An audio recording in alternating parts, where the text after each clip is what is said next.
Well, hello, guys. You're listening to Beauty Bytes with Dr. K, Secrets of a Plastic Surgeon. And today's podcast is a great one. We are interviewing Jen Kim. Jen is a marketing branding expert. She wrote this book, The Unicorn Team. We're going to read and hear all about it. And Jen was named a top brand strategist by Forbes magazine. She is really the mastermind behind many innovations that have actually already changed your life. You just don't know it. She led the team that invented streaming video technology, and she innovated winning ideas with leadership teams, including big ones like Oprah Winfrey Network, Blue Cross and Blue Shield, and Oracle. And a lot of New York Times bestselling authors, speakers, businesses. So she really works with thought leaders. And I think one of the best things about Jen is she's going to teach us how to build your unicorn team with your really important leadership, your own leadership skills. So you can't be a thought leader and do it all by yourself. You have to have a team. So she is originally from Hawaii. She now lives in the Bay Area with her husbands and kids. And comes to visit me once in a while. So welcome to the podcast, Jen. Dr. K, I'm so grateful to be here, especially knowing how busy you are, so that we can have this chat today. This is exciting. It's taken some time, but you've done more than 200 podcasts so far to publicize your amazing book. Yeah, it's like the more you get in the seat, the better you become at it, right? It's one of the things that I kind of live by is repetition is the mother of mastery. And so you're never going to do it perfectly, but if you just keep showing up, you start to sound like you know what you're doing. Well, tell us some of the secrets of building your unicorn team. Like I Yeah. need to hear this. I'm always working on better building a team around me that helps clone my thoughts and my ideas. Yeah, when I was approaching publishers with this book idea, they really wanted me to write a book on messaging. They were like, what people really want from you is a book on messaging. And that's what a lot of people come to me for in my specialty as a brand strategist and futurist. But what I told them was, here's the thing, I'm going to write that book, but I need to write this book first because I think what a lot of people don't understand about brands and about even bringing an idea to life, and even if that's in the form of a business, or even if like you want to become more influential in your place of work, it's actually about the humans that are on the team. And that is something a lot of times we don't associate with brand. We associate brand with like personal brand and then your own individualism and maybe even social media, or you associate team with like operations. And although those are true, my come from in this book, this different way of thinking that I want readers to take away is that each person on the team, whether it's the founder, in this case, in your practice, Dr. K is you, which if you guys all follow Dr. K, because I've been for a long time, even before I became a patient and a client of hers, I was stalking her on social media. I was really reveling in how much she was able to produce and still be a clinician, like with the people. And then I could tell, like, doing work and putting things on social media and getting it out there takes not just the individual leader's fortitude and energy, it takes making sure that the ecosystem of humans that are around her is working. And so that's an example of if you're listening to Dr. K, whether you've found her because you're another, let's say, clinician who has learned from her how to do an impeccable job with patients and their results and their transformations, or you're an actual client or patient that comes in to see her. I think what you'll notice is that something about Dr. K and her fortitude and her energy is allowing her to be able to do more. And that's what my book is about because a brand and a business requires that energy. The book is actually more about energy than it is about time or money. Now, there's a lot of books on time and money. But I wrote this book about what is the leadership energy required to, again, bring new ideas to the world, start up new things, get more people to know you, like you, trust you. And that doesn't just depend on the founder or the person who's at the center of the story. It actually has to do a lot with the other players on the team. And it's our separation of the leader from the other people that's a big problem of why some brands take off and become successful. And those that stutter and stop and get, you know, get put on the side. And now, because we live in a world where content creation and people's attention spans is about the size of a gnat, it's Mhm, really actually important for it's the people who can't run out of steam. Interestingly, mhm, like you can put a lot of things in place for productivity, like even AI and automations and systems, and you need those things. These are important for productivity, but it's the humans that actually move the ideas forward. mhm, Because here's the thing, AI is not going to buy our services. AI is a service provider to our businesses and our brands. So we need other humans to buy our mhm. stuff. And in order to do that, we have to become better leaders. And the people on our team have to become self-regulated and find the energy themselves to also want to win together so that we can achieve goals together. And so that's what this book is about. And that's the way that I want you to think about leadership, because I think that people hear leader and all they think of maybe Dr. K is somebody like you or somebody like me. Oh, Jen wrote a book. Oh, Jen's running a company. Oh, Dr. K has a practice. Dr. K has an amazing social media following. If people don't understand that actually it's about who are you hooking your caboose to? Like, because some people are visionizers, as I talk about in the book. They are people who have a big vision and they have the energy to push it forward. And then Right. there are the people that are strategizers and mobilizers in the book. And these are the people on the team whose job is to make sure that the mission continues to move forward through excellence, through to upholding the values of the company and the founder, and all those things. So that's why this book I think is different. It's about energy, and it's actually at the heart of why brands fail or succeed. And when you're writing a thought leadership book like this, its job is to make you think differently about something you thought about before as different. So hopefully. So how do you know, so if Hopefully. you need, for your legit unicorn team, you're saying we need a Visionizer, a Strategizer, a Mobilizer. And like, how do you identify those personality types? Like when I'm Yeah. doing and I'm finding these nice people that want to come work here, Yeah. who is what? It takes so long to figure out just the basics of their personality. Yeah. Well, the good news is I actually have a tried and true assessment that's inside of the book. It's called the Unicorn Leadership Team Assessment. And it's Uh-huh. called so Ulta. It's like the ultimate assessment to help identify people's what I call energetic leadership type. Now, there's a leadership type and they're their skills. So you do have to hire for skills. You want people who have the skills to perform the role that you need on the team. But you also have to know that if you need a job, let's say for a technician who you need to know has both the analytical and precision skill set and also has the the clinical skill set. You do need those things, but you also need somebody who doesn't run out of steam when times get tougher. When, let's say, you have a packed schedule and they need to jump in, that they can find the self ownership to do that. And those are what I call mobilizer and strategizer qualities. And so, this assessment inside of the book allows you to, I tell a lot of people who run teams, have everyone on the team take the assessment, Mm. see where the balance of mobilizer to visionizer energy is. Because Dr. K, you are definitely what I mean. I don't know if you've taken the Ulta, but I haven't yet, but I know. yeah, I want you to take it because I have a feeling that you are an MV or a VM. So what that means, and I could be wrong, but I'm usually not because I've been doing this now for 25 years. I can usually spot kind of I'm what gonna their trust leadership you. Yeah, leadership you're type is. probably right.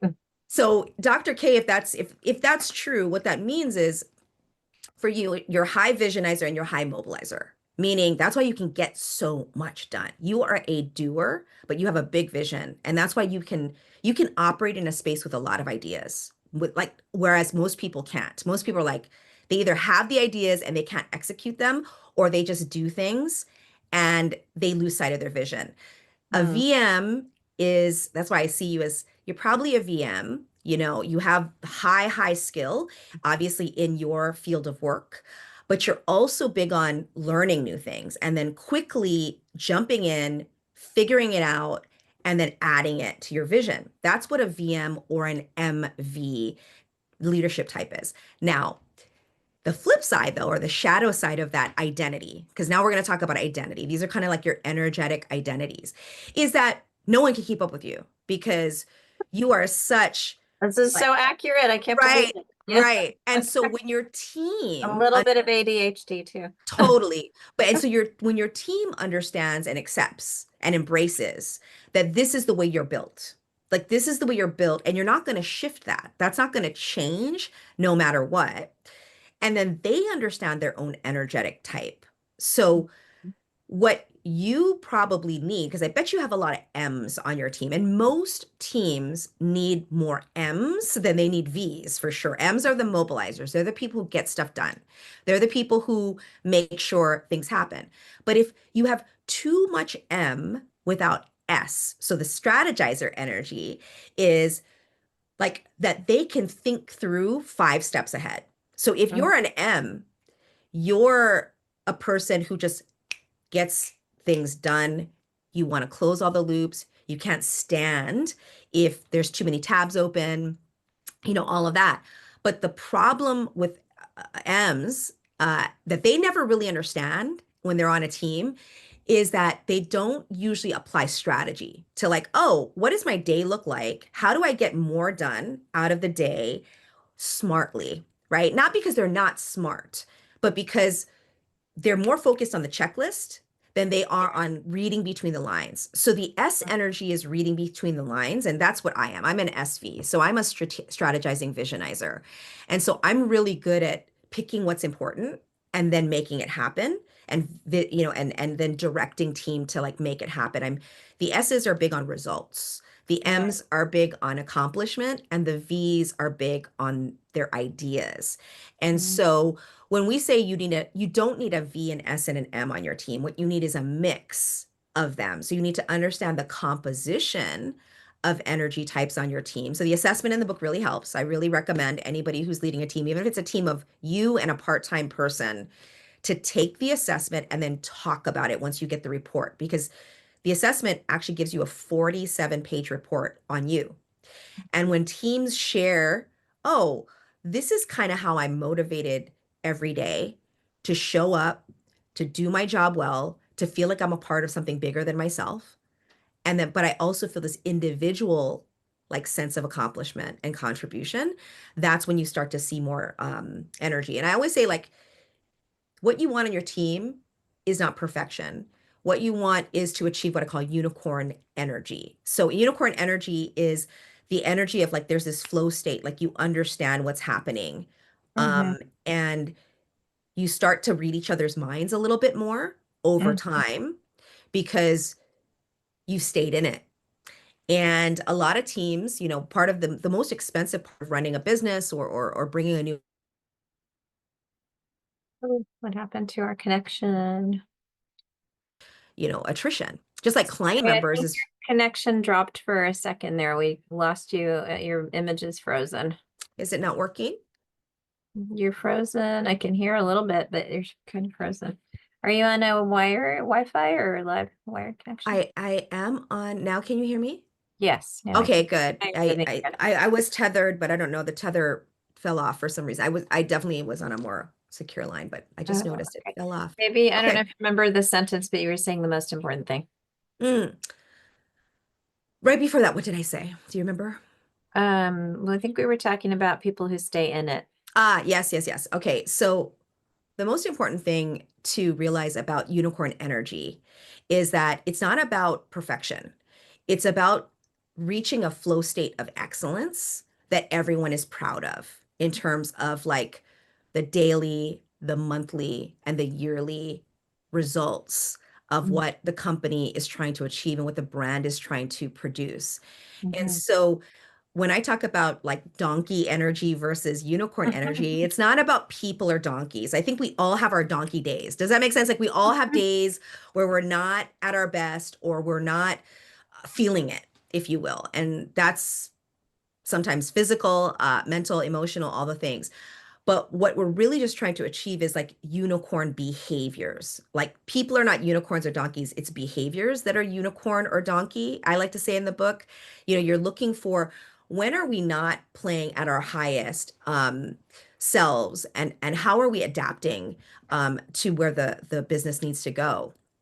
And so the book itself provides a framework of how to manage that, especially through what I call healthy friction moments. Like friction is a concept that's required for you to grow and for you to shift and for you to actually be a bigger contributor to your own life and to people's lives. And I think we live in a world where people are afraid of friction. They're afraid to like face, friction. And I'm like, no, there's a difference between healthy friction and unhealthy friction. And healthy friction is, oh, is this opportunity allowing me to play bigger? Is it allowing me to contribute more? Is it allowing me to be a part of something bigger than myself? And unhealthy friction is, you know, when you're in um, situations where you're choosing things that aren't made for you. And so I think this book allows you to also decide when you're a leader whether you're supposed to stay in a situation or not. And if the whole team, but especially the founder, understands this, you're going to be able to communicate with your team a lot better. And so, because at the end of the day, it's about communication. What are is there an example of a company you can think of where you, and I think you do this in your book where you say who's the visionizer, who's the strategist, and who's the, the mobilizer of the company? Yeah, I mean, there's so many examples, but I'll think of one like that might be more mainstream. Um, Maybe listeners, you're familiar with the brand Kendra Scott. Kendra Scott is a jewelry brand founded by a woman named Kendra Scott, and Kendra Scott is what I call a visionizing mobilizer. She was a jewelry and hat designer. She wasn't some big CEO thinker, etc. when she started the brand. And she realized after she started her first couple stores that what she was really good was community building. Mhm. But what she wasn't good at was making sure that she could get a footprint. And so she wanted Kendra Scott to be the Starbucks of jewelry. And she wanted to Mhm. find somebody who could help her mobilize and strategize that way of expanding her brand. And so she thought, if I want to be like Starbucks, I should go find the guy at Starbucks who did that for Starbucks. And so she stalked him, if you will, friendly stalking, messaged him on LinkedIn, tried to get meetings with him and said, look, I will take no salary if you will come and you will help me expand the footprint of the brand. And he had already made millions and millions of dollars by being the Starbucks strategizer and mobilizer who brought things to life. And his name is Len Weingart. And finally, after many, many tries, he said, look, I'll take a chance on you. Let's try it on for a year and we'll see what happens. And it was by him finally saying yes, because she never gave up on enrolling him into her vision. Because she was like, I'm not the most savvy businesswoman. But she was a hard worker and she was committed to her vision. That's a very MV kind of Mhm. energy. It was like, part of what she did is she got him to say yes, and then that is what turned her company into $1 billion valuation brand and changed the trajectory of her business. And she started out as a one person, like she had a hat company, closed that store down, and then she went door to door, like selling her jewelry to small boutiques. So I like to tell people when they hear me and say, oh, well, you talk about Steve Jobs or you talk about Kendra Scott, and that has nothing to do with me. And I'm like, no, actually, every single person we admire started small, very small, in a kitchen, at medical school with a different type of vision for themselves. And they decided on how big they wanted to make it. And again, big is not the point here. So it's like you don't have to have the Kendra Scott vision. You just have to have your vision. And then your job is to enroll people into that vision. And that's what the book is really about. It's like how do you enroll people and keep them committed to the bigger thing? And so the model inside of the book helps you do that.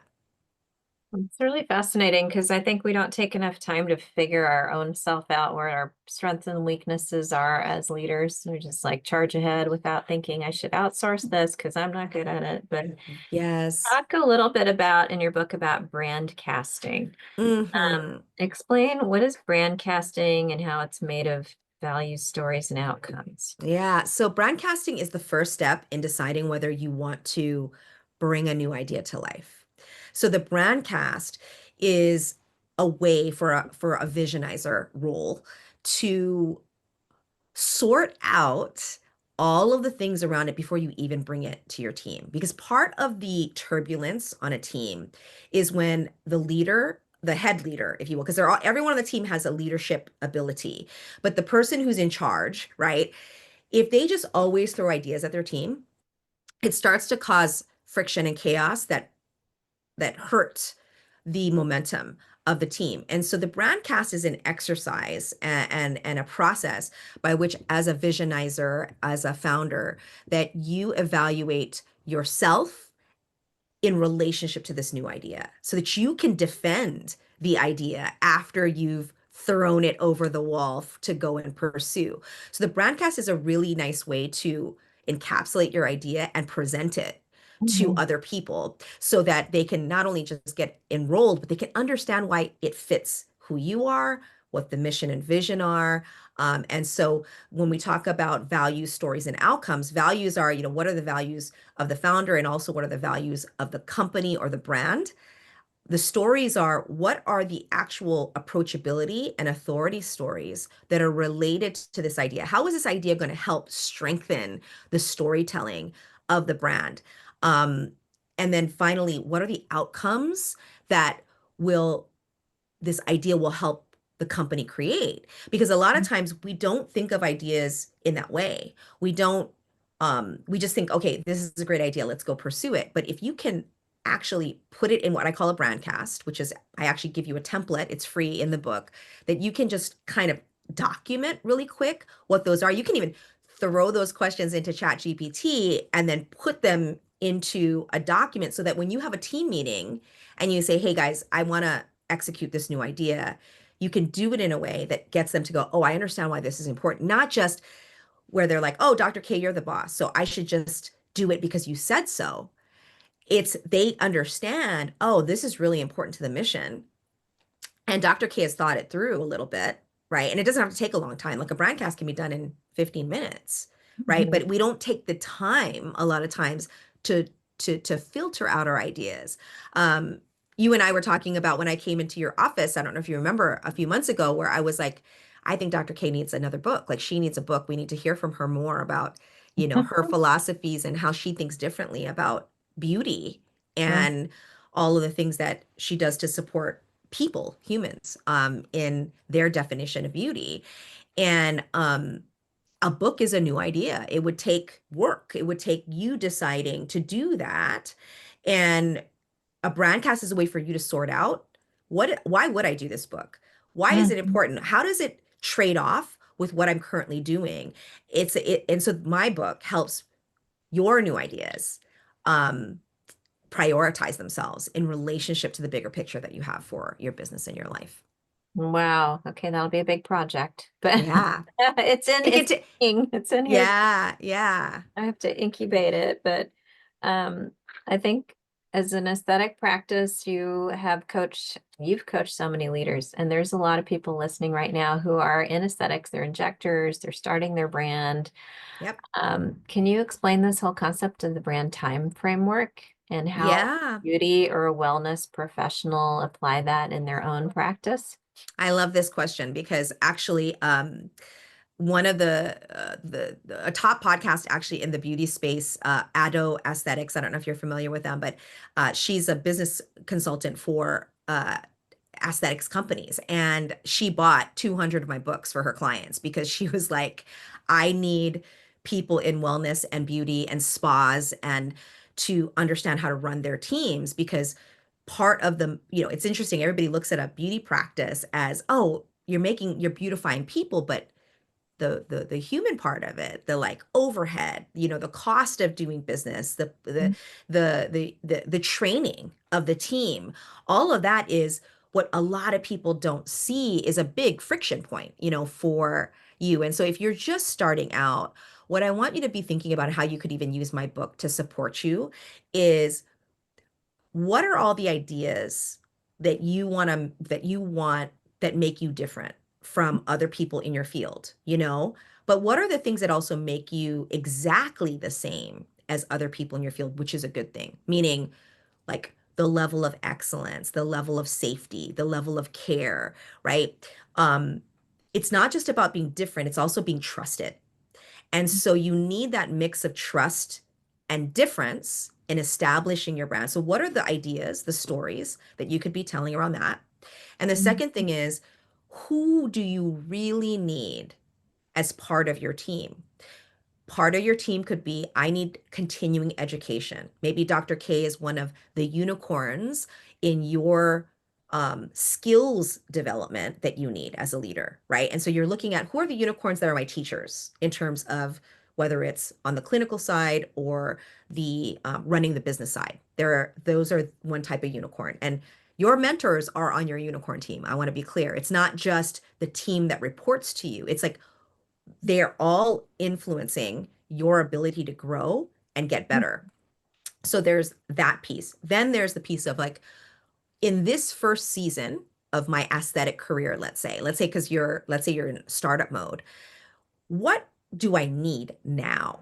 And for some of you, you don't need, to build an entire practice or get $1 million loan. Maybe that's what you want, but maybe it's, oh, I'm going to go and become and work with like one of the greats so that I can really get really good at this instead of like going off on my own, maybe, right? Or maybe it's I'm going to go get a small practice and I'm going to learn one platform that will allow ideal clients to come to me. So maybe that's Instagram, right? Maybe that's a place where you're like, I'm going to go and invest in my time and my energy to learn how to be better on Instagram to call in the right clients.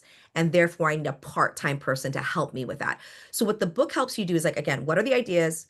What do I need to do for the next 100 days to make that idea come to life? And the who? Who do I need in order to make that happen? Because a team does not have to be, again, a million people.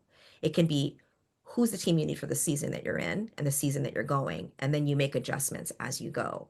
And then what's going to emerge over time is that there's some people that are just going to be with you forever. Like you're going to have your one or two people that in your company, as you develop and grow it, are going to stick around. I have that person. Her name is Sarah. Mhm. She's been with me for 12 years. And we keep reinvesting in each other Mhm. because we just get each other and it's not perfect, but but she realizes like she's been told many times you should go off on your own, you should like work on your own. And every single time she's thought about doing that, we've had that conversation. I'm like, I will support you because she has been ride or die for me. But then she's like, you know what, I hate sales and marketing, I don't want to go find my own clients, I like servicing the people with you, right? And it's like when you have that outside noise, right? It's easy to get distracted, right? And that's why it's really important. I think my book is a way for your team, for you first as a leader to focus. And then number two, for you guys to have a system that you're using to evaluate what kind of changes do we want to make. So if you're just starting out, I say use this book early and often. People tell me, I wrote this book not so you would read it. I wrote this book so you would use it. And I think that a lot of times we read a book and we're like, oh, good ideas. Let me take one thing. I'm like, actually implement the unicorn team system into your practice early, and you will start to make better decisions about who to hire, both on the clinical side and the admin side and the marketing side.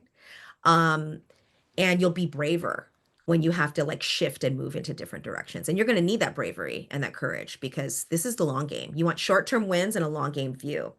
And that's what I want you to all like if you're running an aesthetic practice, that's what it is, like short-term wins, long game view.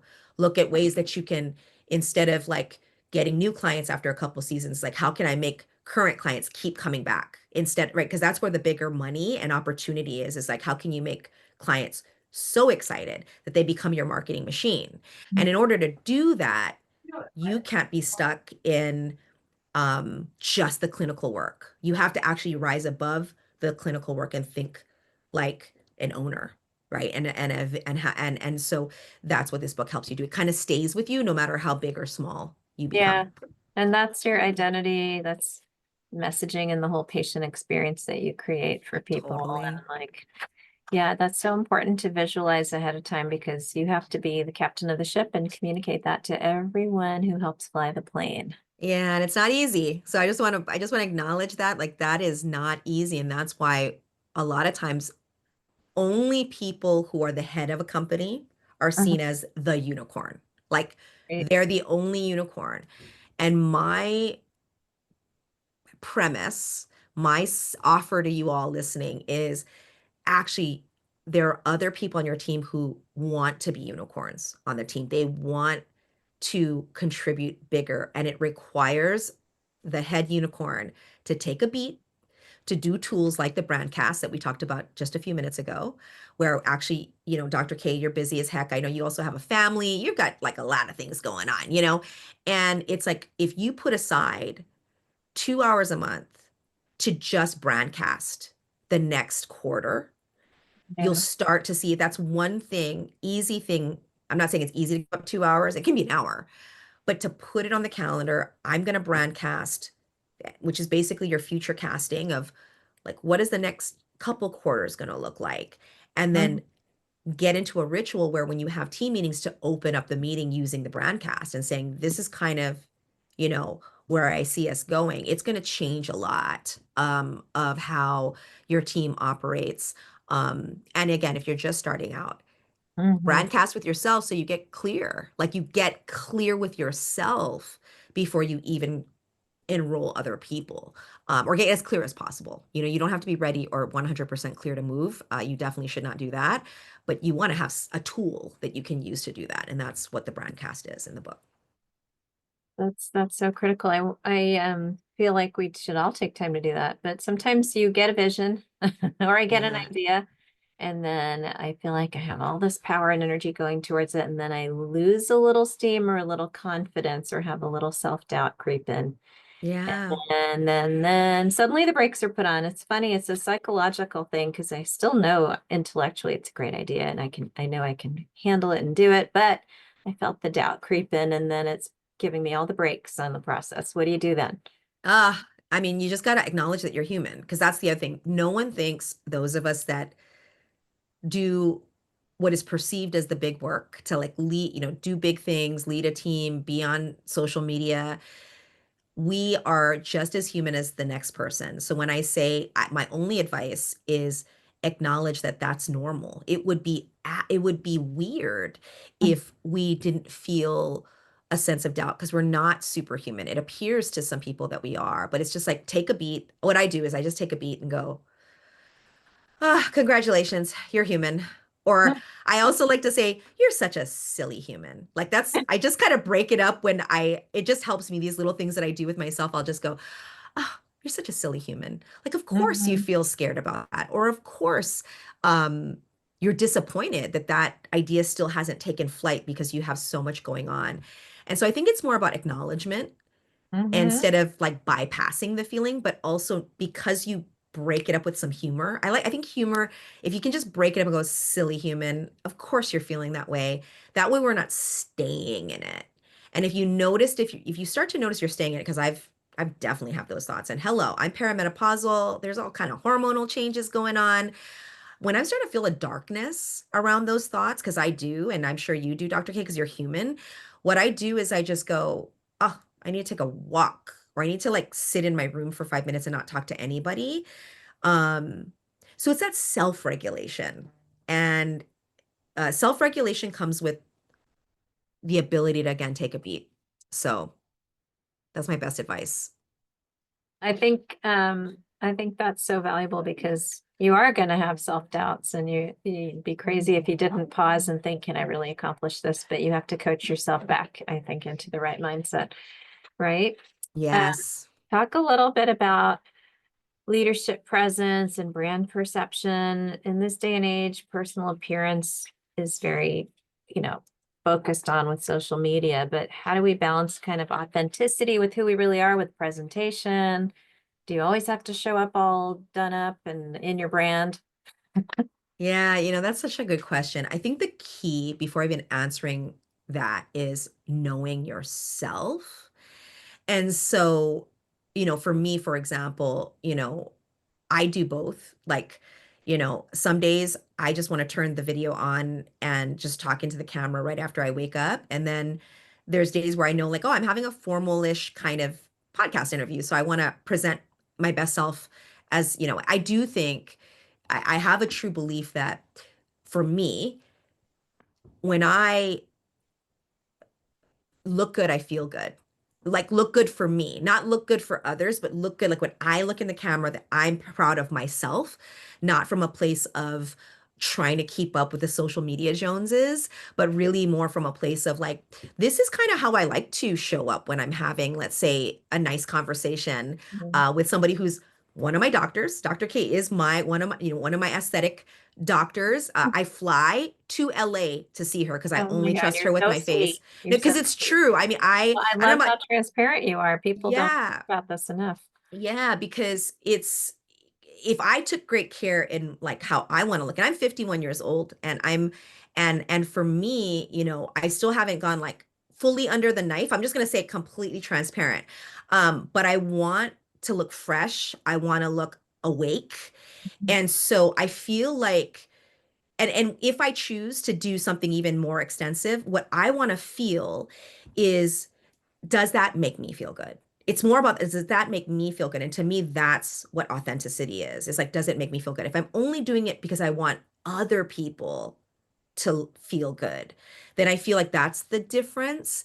And Yeah. so I don't think you have to get dressed up every single time you show up on camera, if that's not authentic to you. But if it is authentic to you, then you're not being fake. Meaning, like, if you look polished all the time and that is actually who you are all the time, that's real. And if other people judge that, that's them. It's only if you're feeling like you have to do it because if you don't do it, you're not going to be accepted or loved. That's the bigger issue. And I feel like there's a lot of, as many examples as there are of like, let's call it like what I call societal standards of beauty. We'll call it that versus like, um, I don't know, just being completely like your hot mess self, I call it, like, which I do both. Mhm. There's examples of both in every platform, and I think they're all good. Um, it's when you can tell, like, that they're trying too hard, and you can tell. There's a point where you start to notice it's not authentic and that they're trying really hard. Because I was like, oh my God, content creation is so much work. People don't realize, like, if you got to get dressed up every single day to do your content creation and it doesn't feel good, then something is misaligned. I personally don't want to dress up every day to do content creation. That's why when you do see me online, you'll see me doing both. Because I'm just like, I do it based on my energy. I don't do it based on, I just don't have the energy to like always look polished. I just don't. So, I'm with you. Like yeah. sometimes it's a scrubs day. Yes, I love you on Scrubs Day. I see you on Yeah. Scrubs Day, you Yeah. know? I mean, I feel like that's where like you feel like you could just be yourself and you don't have to worry about external trappings. And I totally understand Steve Jobs wanting to wear black every day because one less decision you have to make, you know? It's big. And some days I wish I didn't love fashion so much because it would make my life easier. Yeah. I mean, I have a whole closet of clothes and I just want to wear scrubs all day. Like, Yes, yes. but Same. I think if there are people out there listening who have their one big idea, but no clue how to start, what's the first step they should take? The first step, I'm going to keep going back to the brand casting because I think it is a powerful tool for you to dump all your thoughts out, without judgment from yourself or others, and then sort them out and start to shape and sculpt them. Like I say, have fun with it. Have fun with the brand cast. Let the structure that I provide in the book through the brand cast to actually allow you to get into a flow state for your Mhm. ideas to come out. A lot of people think, oh, to be creative, I don't need structure. Actually, science proves that's not true. We actually need structure to create freedom and flow. That is Mhm. the yin and the yang. It needs for your ideas to come to life. You need some, it's like a riverbed. You can't have a raging river. You need the ability for the river to take, like to move, right? And so my book and the brand cast specifically as a tool in the book it's a strategic structure that allows your vision to start to take shape. And I think that's when we get devastated is when like our ideas are good, but they're not coming to life. And I want you to hear, like, your ideas are good. Not all ideas are worth pursuing. And the brand cast allows you to realize which ideas are worth your energy and what ideas are not worth your energy. It doesn't mean the idea isn't worthy. It means that it's not worth your energy right now. And that will give you a sense of peace and purpose that will allow that idea to happen faster. And that's the goal. And so I hope you use that tool at the minimum. And you also, I think the next tool that you should take is the unicorn leadership type assessment that is in the book. There's a link in the book that allows you to take that assessment, and it is a full diagnostic. It's not some Disney princess quiz that just gives you like a top level. It's an actual like deep look at what energetically makes you show up even when times are hard, and gives you a 47-page report about yourself that you can really show you where that energy comes from so that you can match your idea with the energy required to make it happen. So that's my Sounds so recommendation. great. Next time you're in the office, I'm gonna make the staff and the team take the test and everybody figure out who they are in this equation. Yeah, So I'll send curious to you. see. I feel like Carmen is the sage and like the the one who sees 5 steps ahead and feels things out. I see I'm the that. visionary, and then I have a whole crew of mobilizers that are Yes, I see that. I see Carmen is the strategic glue. I've observed that as a patient of yours. I'm like, oh, because I see everything as unicorn team. That's the thing. Like once I walk into funny. something, and even me choosing a practitioner now. So for all of you listening, I'm looking for unicorn team level stuff. So even Yeah. me being a client of yours, Dr. K, what you did, I don't know if you realize, is I'm using the same things to evaluate who are the brands I trust to take care of me, Mhm. to, and that means I would get on a plane, train, or automobile to do that. And that's the kind of thing we want out of it's like through our team, our internal team is how external people Mhm. experience your brand. And Very that's why this is so important, not to separate from branding. well. I think in everything you do, you want people who have a bigger vision and picture for what they are and what they're doing and with their lives and their mission and their purpose, and they surround themselves with that energy. Because I mean, you can find business people everywhere, but it's hard to find these teams that are so integrative and visionized and, like moving the needle. I, Yeah. I And it's love not that. about perfection. It's not about perfection. I just want everybody to hear that this is about being a team, being a leader that other people are really impressed with because it's real. Yeah. And that's what it is. I mean, Steve Jobs got a lot of blows. Every single person who has been in a leadership position has taken a lot of blows, has taken a lot of losses. In fact, more L's than W's, guaranteed. So just know that like this is not about perfection. And I really want to emphasize that because especially I think in the aesthetic world, this societal expectation for perfection, both physically and even in your business, it's a lot to carry. And I just want you to hear me that, like, you're a human being. You're going to make a ton of mistakes. We just want you to make less of them because we need your energy specifically associated with winning. Well, I think this has been so fascinating. I want to end. Let's end with some quick beauty questions. Yeah. Fun and rapid fire. I'm going to ask, Fun. are you a morning person or a night person? Oh, night person. Late Night, night night, night, owl. Okay, night. coffee or tea? Oh, coffee all day. Same. Yoga or jogging? Oh, yoga. Jogging, no, I don't like to run. All right. Rom-coms or action adventure? Oh my gosh, that's hard. I'll go with rom-com, but it's just like 2 degrees over. That's it. That's it depends on the mood, right? Yes. What's your current beauty obsession? Oh, my current beauty obsession. Actually, I'm using this new lip thing called Skin. It's by Skin, and I love it. It's like it's very moisturizing, but it plumps the lips and stuff. So I'm using it. I'm digging it. So that's what I'm using right now. I don't even have lipstick Love on right now. I like don't even want to wear lipstick because of it. I love it. Morning routine must have. Oh, I think like this is gonna sound so basic, but brushing my teeth with a sonic toothbrush. I know that sounds like Oh whatever, no, but I fully believe in that. if Yes. like when I one time I forgot it on a trip and I had to brush it with like and I didn't feel good the whole trip. I It felt so weird, but I feel like sonic cleanse in Yeah. my mouth makes me feel like I'm having a great day. Electric toothbrush all the way. Yeah. Once you try it, you can never go back to regular.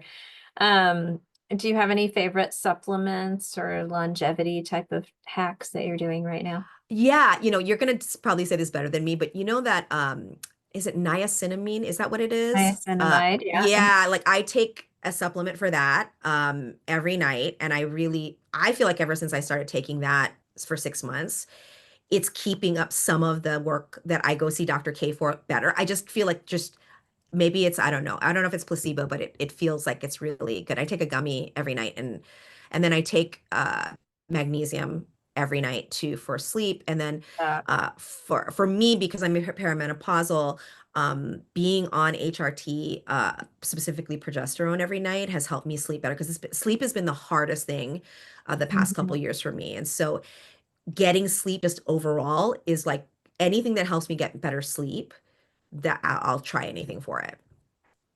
Those are all great ones. The niacinamide or nicotinamide, those feed into NAD pathways. So that kind of boosts your Mm, natural NAD level, which gives you energy and cellular repair. So it's not fake. What's a quote or mantra that you live by? oh, I'll close with what I opened up with, which is repetition is the mother of mastery. And so anything I want to master, I need to be the best apprentice for every single day. And so that's kind of what I live for. That is a very appropriate way to close because that's true. 10,000 hours, you got to put the time in. Yeah.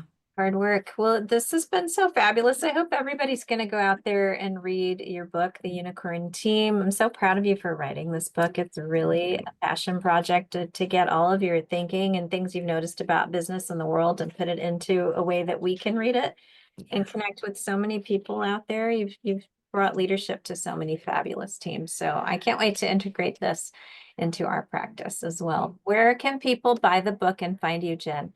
Well, it's easy to get the book on Amazon. In fact, the hardcover is a phenomenal price at the time of this recording. So, and of course, I'm big on bookstores. So anywhere there's a local bookstore, if they don't have it in stock, you just have to ask them. They'll send it right to you. I think a lot of people don't know that. So if you want to Oh, support a small retailer and you love your local bookstore, if you don't see the book, all you have to do is ask them to do it. And they get that money, they get that credit. And I think that's really important. And finally, if you have a Spotify premium account, a lot of people don't know this, but my book is free on audio on Spotify Premium. So if you have that and you're already doing it to listen to music, and there's a lot of books you might love that are free on Spotify Premium that I think people don't know about. Because a lot of people go to Audible, which I love too. But if you have Spotify Premium, listen to it on audio. But I I think the never best knew that. experience is having it in the hardcover because there are a lot of tools that I give you in the book. So if you love listening, I say get the hardcover and listen. Then it's like I'm your teacher in your ear with the hardcover. Well, that's perfect. And your Instagram handle? It's at jennifer.kem, Kem. Perfect. Well, that's it for now, guys. I hope you learned a lot about becoming your own brand identity and developing a unicorn team around yourself. I know I'm going to take a lot of this to heart. Don't forget to find me on my Instagram. It's Beauty by Dr. K, Drkay, doing amazing things with people's faces. And our website is the same as She does. beautybydrk.com. And that's where you can find my amazing lip plumper. Next time you're here, I'm going to get you some. It has peptides for fine lines, sunscreen, and it also plumps like a syringe filler. Oh, I But need that. yeah, love to get you some of that to try. That's it for now, guys. Be a unicorn and stay beautiful. Mwah.